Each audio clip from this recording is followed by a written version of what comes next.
There is a comfortably off Britain that will look at this budget and say everything's fine. But then there's the rest of Britain, particularly outside London, who, when they hear we're sharing in the proceeds of growth, look at each other over dinner of an evening and say we're worse off than we were 10 years ago. Leading Britain's conversation, LBC. This is Phone Farage.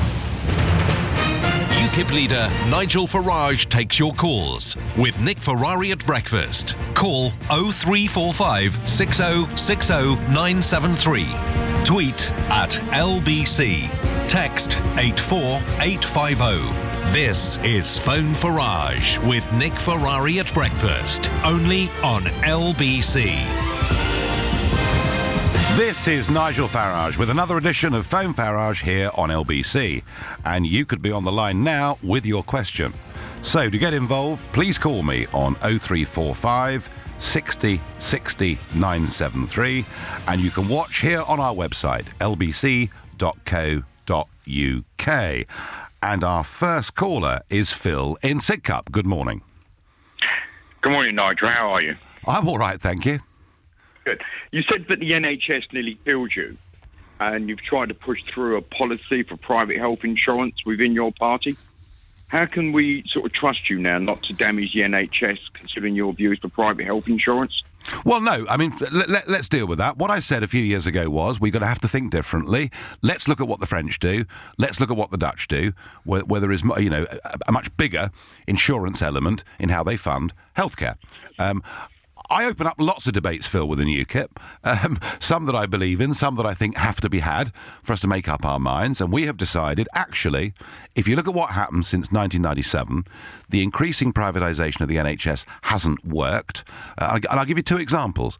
One of the PFI contracts, do you remember, where private money was going to come in to build shiny new hospitals? Well, that did happen, but it's left the NHS with a repayment bill of £300 billion. And secondly, the outsourcing of some of the functions of hospitals, such as cleaning, I don't think you, me, or anybody else would say has been a success. So, no, we're saying this. We want the NHS free at the point of delivery, but we want it better run. Now, the point that I made personally, that probably nobody in Britain more grateful than I am to the National Health Service. I, twice have smashed my body up pretty seriously. And I can tell you that if you are an acute case, I think we've got the best health service in the world. They're fantastic if you're really, really in trouble. Where with me, it was, weak is an understatement, is in diagnostics. And I was fortunate that I was working for a firm in London who had private healthcare, and after 6 weeks of continuous misdiagnosis, I went privately, had a quick scan, and within 24 hours was on the operating table. If that hadn't happened, Phil, I'd have been dead. And just because you criticise some elements of something doesn't mean you don't value it, doesn't mean you don't love it, and doesn't mean you don't believe in it, all right? So UKIP does not want to privatise the NHS. We do not want to turn it into an American-style system. The one party that did privatise large amounts of it was Labour, and I don't think it's worked very well. Quick response from you, Phil.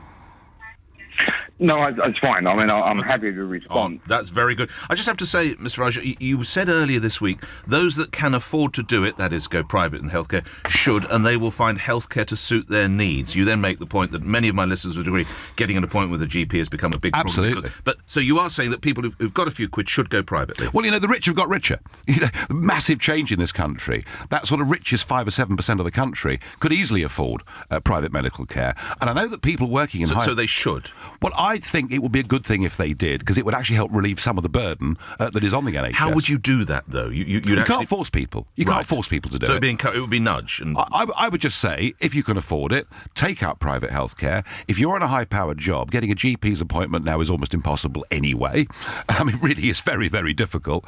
And if you do that, you'll actually be helping the whole country by lifting some of the burden. I mean, our problem is that, we've got fewer GPs per head than any other country in Europe. We have got a real problem. And is private healthcare better than NHS? Well, as I say, I think if you're an emergency, or if you're having a major operation, I personally would have it in a national health hospital every single time, because they've got the backup. But if you need diagnostics, or if your life is complicated and you want your hip done on a certain date, then clearly going private is going to suit you. It's not available to everybody, but the more the burden's lifted off the health service, the better, frankly, for the majority, I think it would be. Where are we going now, We're Mr. going Farage? to Simon in Nottingham. Good morning. Good morning. You said UKIP MEPs should not employ their wives. Should that not apply to MPs as well, like Mark Reckless, who employs his wife as his secretary? Well, can I say this to you, Simon? Firstly, 1 in 4 members of Parliament do employ a family member of some kind. So I think it's a bit unfair to single out Mr. Reckless when this happens on a very large scale. The second thing I would say to you is this.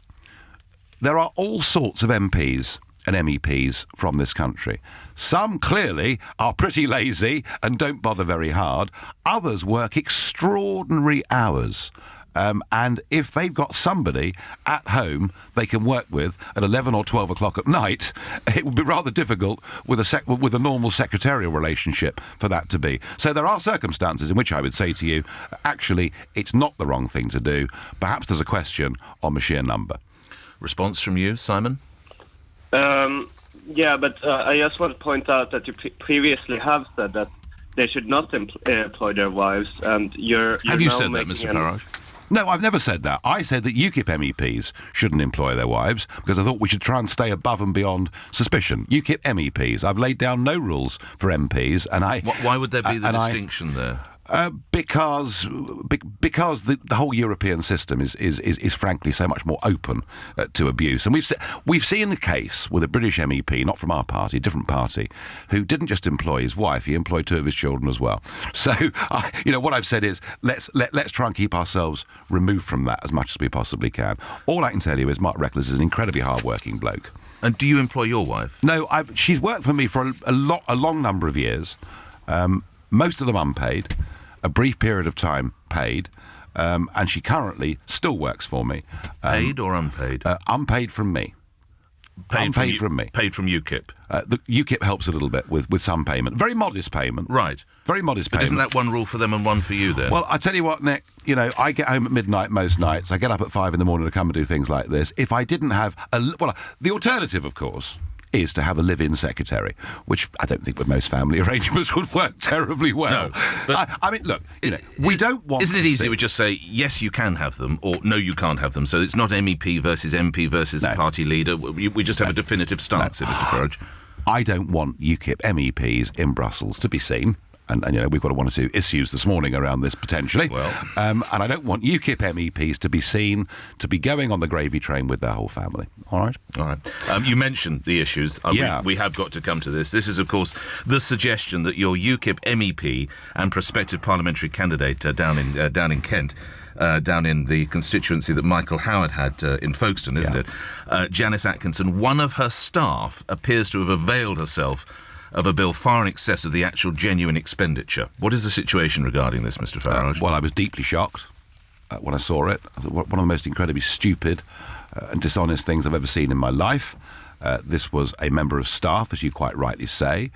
Exactly what the relationship between that member of staff, the asking for a false bill, and Janice Atkinson is, I don't know. We have suspended Janice Atkinson, and we will hold a disciplinary hearing as soon as possible, which will be chaired independently by somebody from the legal profession, and there'll be representatives of the National Executive of UKIP there, and we will ask the questions and we will judge. It would be a mistake for me to prejudge this, but on the evidence of what that member of staff did, it does not look very good. Have you spoken with Janice Atkinson? After midnight last night, she was in bed. What did you say? Well, I said, what on earth's going on? What is this? And she said there was confusion, there was a mess up. I didn't get a clear answer. She was asleep when I called. Right, so right. I'm not going to prejudge this, but certainly as far as the member of staff is concerned, on a scale of they have asked a commercial enterprise to do something that, as I understand it, is against the law. On a scale of 1 to 10, Mr. Farage, with 10 being Jeremy Clarkson not having his steak supper, how angry were you with Ms. Atkinson? I actually wasn't angry. I was just shocked. I simply couldn't believe that we could find ourselves potentially in this position. How aware was she of what had gone on? That's what the inquiry has to find out. Presumably that was your question. That is what the inquiry has to find out. You're not going to share that answer with me at this time? Well, I didn't get a very clear answer, but we will find out on Monday.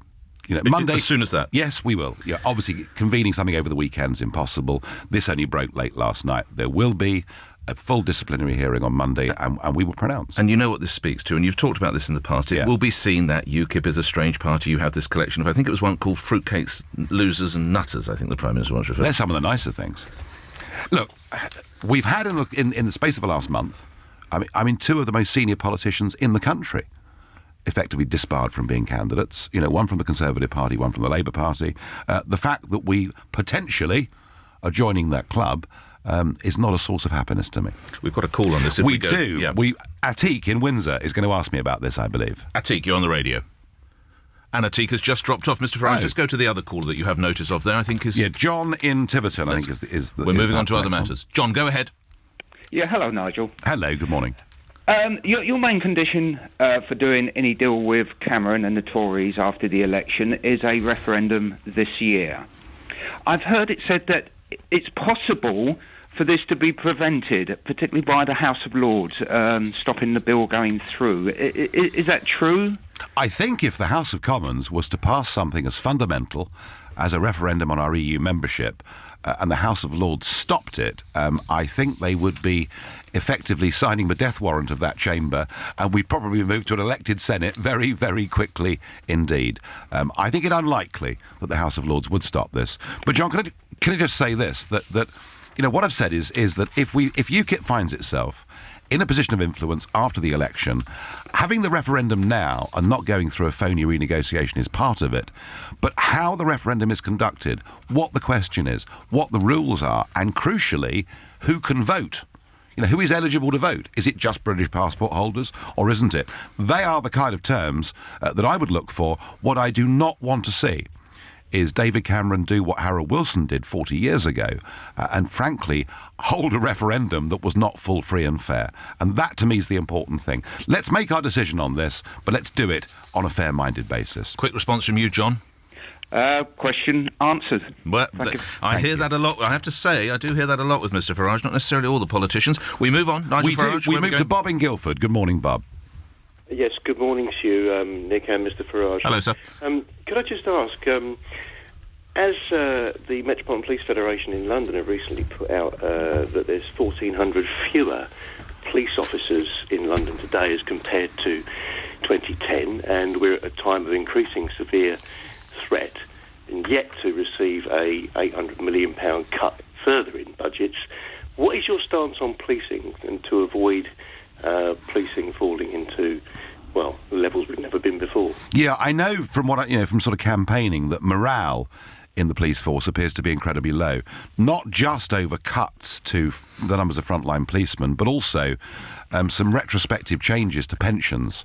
And this has happened within policing, and it's happened within the fire service, and it's happened in many ways to the sort of people that complain the least and are the most loyal members of society. So I think both of those issues, Bob, are quite relevant in terms of the morale of our police force. I mean, there are some that think that frontline policing, i.e. Bobby's on the beat, doesn't really matter. And that's a view that has gained quite a lot of currency amongst government, that it doesn't really work. It doesn't really reduce crime. I have to say that stretches credibility as far as I'm concerned. And when I speak to more senior police officers off the record, not on the record, they say that actually the job of policing, the job of apprehending people, the job of charging people is now so bureaucratic that actually more police time is spent filling in forms than it is actually directly dealing with crime. So there are some cultural problems. And Bob, we're going to have to make some massive decisions over the course of the next 5 years. We've had the budget this week where the Chancellor has tried to paint a rosy picture on things. But, don't forget, this coalition government came together to get rid of the deficit. It's still running at £90 billion a year. We've got some big, big priorities, coming up over the next 5 years. Things we're going to have to cut, things we're going to have to maintain, and one or two things we're going to have to increase. My own view is that the threat we face in this country, from extremists and from people who potentially, could ruin our way of life is so great that I think through the police and perhaps even more through some of our security services, I suspect it's something we're going to have to invest more money in. All right? Let's go to another call. Thank you, Bob. Thank you, Bob. Good morning, Izzy in Christchurch. Hello. Hello. Hi. Yeah, our question is... Oh, I'm a head girl of Twynham Sixth Form. Well done, you. Politics. Oh, thank you. Yeah, I'm in my politics lesson right now as my class. Okay. Hello. Hi, morning, everybody. We have a question for you. Yeah. How would you envision a future change in the electoral system should you enter a coalition?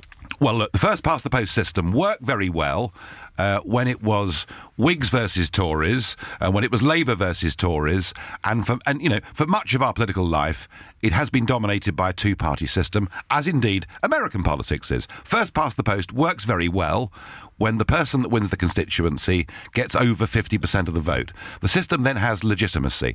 We're now facing a general election where it's quite likely that the two biggest parties will get less than 2/3 of the vote, and their percentage declines with almost every general election. Izzy, I think the first past the post system is bust. I don't think it works, and I think it's a massive disincentive. You know, if you're a socialist living in Esher, where there's a massive Tory majority, where is the incentive on a rainy Thursday evening to go down to the local primary school? And similarly, if you're a high Tory in Sheffield, let's say. I wonder why you chose Sheffield. Well, I just thought I might, you know. So Izzy, I think we need electoral reform. I think it's very, very important. My own view, and this is just my personal view, is there is a system called AV+. And when Tony Blair had a big commission headed by the late Roy Jenkins to look into what would be the fairest system, he concluded, and I never agree with anything else Roy Jenkins ever said, but he concluded that AV+ worked because you would still have the man or woman elected to represent Christchurch directly, so you would know who your MP was, but you would have a second ballot paper on which you could vote for, say, the last 20% of the House, and you would know that your second vote would count towards something. You know, Christchurch has, in the past, been a battleground between the Conservatives and the Lib Dems, with Labour nowhere. You know, this would give Labour voters in Christchurch a reason to participate. But Izzy, tell me, does the majority of your politics class think we need electoral reform?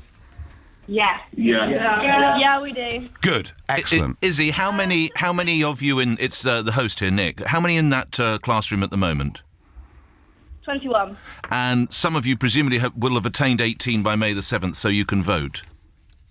Sadly not, we're year 12. You're lower... OK, I'm sorry, year 13. Can I just ask you, I'm going to read out the names of the four big parties. Could your colleagues all cheer and scream and shout if you would vote for the following parties? Are you ready? Can you all hear me? Is this on broadcast in some way? Can the whole... Yeah, this is fine. OK, here we go then, in no particular order. Who there in Christchurch would find for the Lib Dems?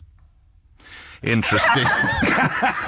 Who would find for the Labour Party? Labour.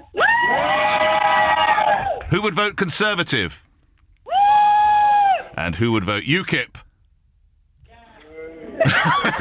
Some work to do, Nigel Farage. Well, good luck. Great to... It sounds like the class that are advocating electoral reform actually is sticking to the two parties. But there we are. Interesting. Thanks, Izzy. We move on. Mr. Farage, where are we going?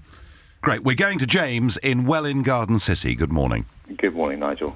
As you will know, any foreign national living in the UK or a UK address for more than 6 months is legally bound to join the electoral register. So doing this compels them to do jury service, if called, even though they can't vote in general elections where our lawmakers sit, even if they wanted to. So where do you stand on foreign nationals sitting in judgment on juries in English courts?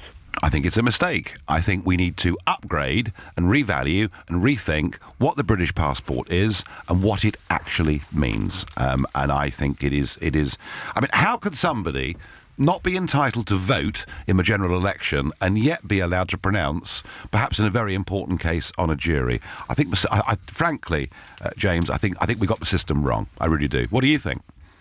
Well, I'm one of those foreigners.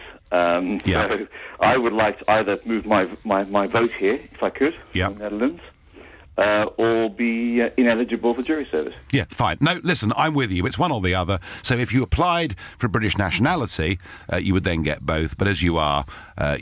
So you're being given a duty, actually, by us, in a sense. Completely. And not of it. Yeah. Listen, I agree with you. This needs rethinking and it needs reforming. Can I do some emails? Thank you for that call, James. So do some emails that have come in. Graham in Bushy. If there is an EU referendum, Nigel Farage, and we vote to come out, will you disband UKIP as you will have fulfilled your objective? And if you don't, why not? No, because actually what UKIP is doing already is to think about what happens post-EU. So, for example, trade. Trade is a really key area.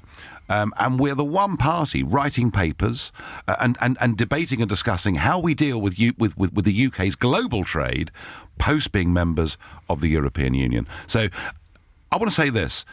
Leaving the European Union does not solve our problems, but it gives us the ability to solve all of the problems, and it gives us the ability to be a 21st century global trading nation. So in some ways, winning that referendum is the beginning of a very much more exciting project. One last one. Wendy in Kent says, I fear that the Westminster paedophile ring story could be the biggest cover-up Britain has ever seen. On the Nick Ferrari show, he asked Nick Clegg whether he agreed with the idea that former police officers have special cover so they can come forward and say what they know.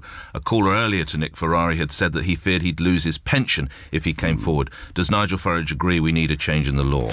Yeah, I think we do. This is the whole question of whistleblowers, isn't it? Yeah, and the trouble is, Mr. Farage, just to tell you, because I've had a police officer come on, his pension is at risk. He says he knows something. I wish he wouldn't tell me what it was. But he's got to look after his family. Yeah, and the same thing happens in the National Health Service too. And I've seen the same thing happen in the European Commission. And there is this problem that people who... I mean, clearly some people will be vexatious and will say things that aren't true. But equally, there are those that know something of fundamental importance. I have to say, with every week that passes, something new emerges from this Cyril Smith story, and it just looks worse and worse and worse. So I've got some sympathy for that. Could there be some means by which, under protection, people could blow the whistle without fear, as you say, of losing their pension? Yes. Trouble is, a lot of this dates back to 1981. Yeah. Yeah. And my concern is when we do find out who the real villains were that covered all of this up, perhaps not many of them will actually be alive. It's going to blow, though, isn't That's not a reason for not doing it. Yeah. But whether the guilty will truly get punished, I'm not so sure. This could be the worst scandal ever in British public life. Bigger than Savile. On the face of it, we're talking here.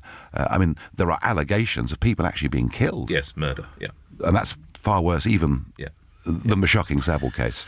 Yep, we need to get it out in the open, whatever it is. Nigel Farage, where are we going We're now? going to Purley, and we're going to talk to Sheila. Oh, good morning. Good morning. You were the only politician that ever brought up about foreign aid. Mm-hmm. And I quite agree with you. It should be cut drastically. The money is needed back in this country. With all the cuts that are being made, why should we have to suffer to give all this money abroad, which we know is mired in corruption and has been for many, many, many years? Well, Sheila, you are absolutely stating what I believe and what UKIP believe, and what mysteriously the Westminster Political Club cover their ears to and stamp their feet and scream loudly because they don't want to listen. And David Cameron's actually said that it's the proudest achievement of his government that we now give more money in foreign aid than any other Western country. So that's how they feel. I find it somewhat extraordinary that at the same time as we keep upping the foreign aid budget, we've cut our defence capabilities to a level where we've slashed the Army, Navy, Air Force. We're probably incapable of defending ourselves, and that strikes me as being very odd. Do you think we are incapable of defending ourselves, Mr. Pretty Farage? much, yes, and I think there are quite a lot of former very senior military officers who are saying the same thing. The Americans, not that we should always join in their ventures, but the Americans are saying, hey guys, you're not serious players anymore, really. So I'm and it is written today that George Osborne is under a lot of pressure for Conservative MPs in the budget that came out this week. He did not talk about defence. He did not pledge. No, they refused to commit. And I was in Strasbourg 10 days ago, where all the debate there now is about a European army. They're not pretending anymore. We're moving towards a European army. And when you described that on that debate we did together, Nick Clegg said that it was total fantasy. 26th of March last year, we did the debate, you chaired it, and I said, I question, is one of the reasons that we're cutting our defences, that we think we're going to go in with a European army and save money. Clegg said dangerous fantasy. Nick said it was a dangerous fantasy. And now Mr Juncker, gets up and spouts very loudly, we have to have an EU army. Incidentally, an EU army so that we can show Russia we're serious. Now, when you start seeing big countries or power blocks talking in this way, I think history tells us that's quite a dangerous precedent. Quick response from you, Sheila, from what you've heard. Quick. Very good indeed. That'll do it. Let's move on to other... Let's end there while we're ahead. Where should we go, Mr Farage? We're going to Mina in Brighton. Good morning. Good morning, Nigel. Good morning, Nick. Hello, sir. I've just got two questions, if that's okay. Yep. The first one is, what's your position on refugees, particularly persecuted Christians in the Middle East, such as the Coptic community in Egypt and Sudan? Yeah, okay. And the second question is, would you still be able to secure grammar schools and the HS2 if you did sign a supply and confidence deal with Mr Cameron? Okay, right. Refugees. This country does have a proud record of being one of the most open to genuine refugees. Indeed, my family were genuine refugees, French Protestants who came to Britain, and we did the same for the Jews from Russia and from Germany, and of course the Ugandan Asians who came in 1972, who've been, by the way, the most successful migrant group ever to come into Britain in terms of their achievements since then. This may surprise you, Mina. I was the first British politician to say that I thought, although I want to control our borders and drastically reduce immigration numbers into Britain, I was the first person to say that I thought actually with the situation in Syria, it seemed to me that there were some in the Christian community there who literally had nowhere to go because of the way the whole region has now become very difficult for Christians. Some of it, I have to say, because of us. So yes, I think Britain should continue to honour the principles of the 1951 UN Declaration on Refugee Status, and I would want us to do that. And that would be a sign of civilization. What I don't want us to do, Mina, is to have an open door to hundreds of thousands of unskilled or low-skilled migrants coming into Britain and putting pressure on our health services, our education system, and crucially, in this budget week, depressing the wages of ordinary people. Your second question, you asked, where we stood on grammar schools and HS2. I have long believed that getting rid of the grammar schools is one of the biggest social mistakes we've made in Britain, in post-war Britain, and that is why I believe the 7% whose parents are rich enough to send them to the private schools in this country are now dominating our public life. Media, politics, sport, you name it. And I think that actually the brightest kids from poor backgrounds should have the best opportunities. Ofsted recently said that 2/3 of our brightest youngsters are not achieving the best they could at school. What a terrible waste of a huge national resource. On HS2, I will do anything I can to stop us spending up to £70 billion on this enormous white elephant that might take about 25 years to complete and only really benefits a very tiny percentage of the travelling public at peak times. Do you know, in London, I see that you live in Brighton, and there are lots of people commuting into Brighton. There are people coming in every day to Paddington and Waterloo and other stations in conditions that are frankly third world. I would like to see a fraction of what is being spent on HS2 to upgrade rail lines for the benefit of millions of people. Thank you. We're going to have one more time for, I think, one more if we go to that fairly rapidly. We can. Junior in Hendon, good morning. Good morning, sir.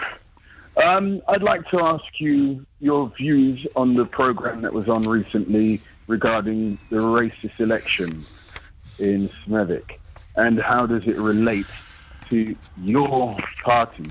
This was a documentary, for my listeners' benefit, that suggested that it was one of the most racist elections ever fought in that particular part of the country. So your direct question to Nigel Farage would be what, Junior? His views and... Well, he might not have seen it, in fairness. The notion that some of your members are fighting their election based on a racist view. Okay. Junior, I didn't see the programme. But I guess when you talk about Smethwick, you're probably talking about an election 40 years ago, yes, it was, in which I think the National Front got quite a big share of the vote. Right, fine. OK, I've got a sense of context. Junior, let me say this to you. We are a non-racist, non-sectarian political party. Increasing numbers of the black and ethnic minorities aren't just voting for us, they're supporting us, and they're even standing for us as candidates. So this is a non-issue. where we have ever found those within UKIP that have held racist views, we've got rid of them pretty much immediately. You know, no messing about. That is not the direction in which we want to go. You will find unpleasant, intolerant views in every political party and in all sections of society. It gets particularly highlighted when somebody in UKIP says something unpleasant, because, of course, we're taking on the establishment. But you have my absolute assurance there is no colour prejudice or racism in UKIP at all. Last question, this one from me, Nigel Farage. Yeah. 48 days, I think it is, to go to the general election. Where are we with the debates? There's going to be one... I know you laugh. There's going to be one with all 7, maybe 8, who knows, if not more. Then there's going to be sort of specials on Mr. Miliband and Mr. Cameron, but Mr. Clegg doesn't get one of those, neither do you. But UKIP has now been confirmed as one of the 4 main parties, Nigel Farage. Ofcom have made it clear UKIP is one of the 4 major parties, and it looks like one of the ideas is a 3-way question time with Clegg, Miliband and Cameron. So everything is being done to shut out the UKIP voice, and the reason is... You know, and Junior watched that programme, which gave him some concern. I tell you why they want to shut UKIP out. Immigration is now the biggest issue on voters' minds in this country because of its impact on our lives in this country. Only UKIP offers a pragmatic, sensible solution on Australian-style point system as an alternative, and they will do whatever they can to stop that view from being heard. And would you consider a legal challenge?